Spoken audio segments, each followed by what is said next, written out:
Ever wonder how we deliver a 345,000-pound transformer through New York City? Let me tell you about it.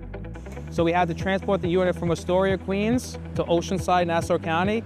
And then from there, we're gonna bring it from Oceanside, Nassau County, to here to Idlewild, where right now we are currently building a crawler crane to install the unit into its permanent spot.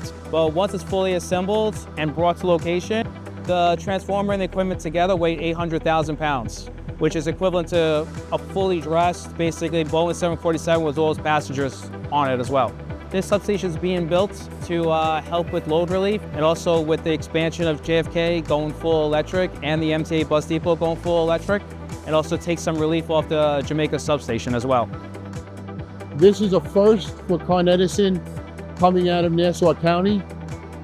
Due to the extreme weight that we have, this was the best and safest route that we could take into Queens. We've been working on this project since May of this year.